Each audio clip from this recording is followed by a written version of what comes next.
What's going on in the San Diego real estate market here in April of 2024?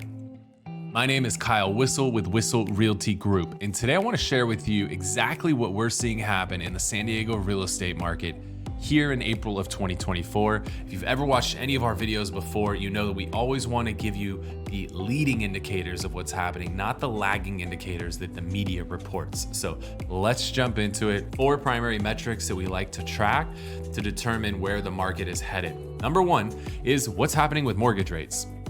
Coming into the first quarter of this year, all expectations were that we were going to start to see inflation numbers churn in the right direction. We were going to start to see the job numbers and unemployment churn in the right direction. And that was going to cause rates to start coming down. Didn't happen. It's not happening. We've actually seen the inflation numbers consistently coming in higher than what was expected. We've seen the job numbers come in higher than what was expected. As a result, we've actually seen mortgage rates increase since the beginning of the year versus decrease. As a result, that's keeping the market somewhat under control. If we had seen the rates come down, the market would have been going up like gangbusters right now, but we're seeing things somewhat close to balanced. We're definitely still shifting a little bit more toward a seller's market, but not going to a crazy seller's market like we've had in some of the past years. So the other 3 things that we really like to look at first is median list price. Now you're saying, why are you tracking the median list price when everybody else talks about the median sold price? Well, let's think about this real quick. In order for something to sell, it has to get listed for sale. So I want to look at what is it getting listed for sale at, not what is it selling at. That median sale price number that the media talks about all the time, that number is usually 3, 4, depending on how late they report, sometimes 5 months delayed from when that property actually went under contract. I want to look more at what's happening today, and then the media is going to talk about it 3, 4, 5 months from now. So what we're starting to see is the median list price is kind of leveling off right now. We saw that number going up for a while, but it's somewhat leveled off right now, which means that we're not seeing as much of that upward trajectory as we were seeing when there was the expectation of rates coming down. I think people are kind of just going into neutral right now while we wait for rates to come down like everybody expects. But again, our expectations have not become our reality. So median list price is kind of leveled off right now, which more often than not indicates the direction we're going to go, where we might be level off on our pricing.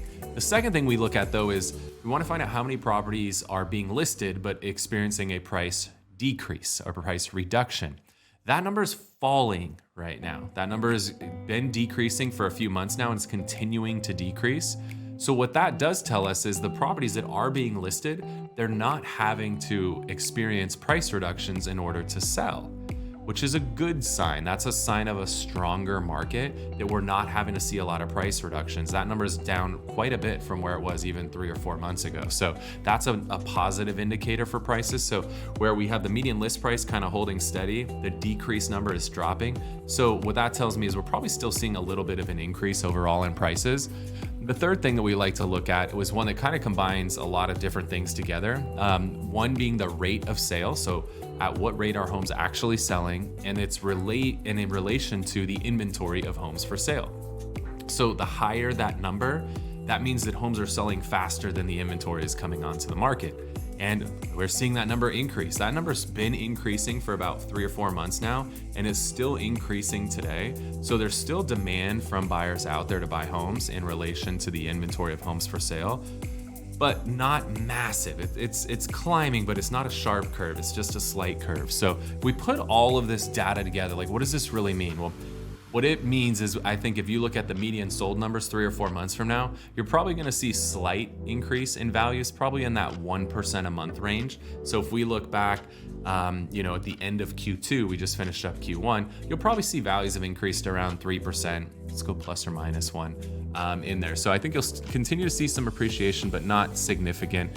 The one thing that can change that, if we do finally get some of these, inflation numbers to start coming down the way we expect, start getting the jobs numbers to come down the way that we expect, and the rates come down in line with that, I think you'll see that appreciation start to increase more in the 2% plus variety. So steady appreciation right now.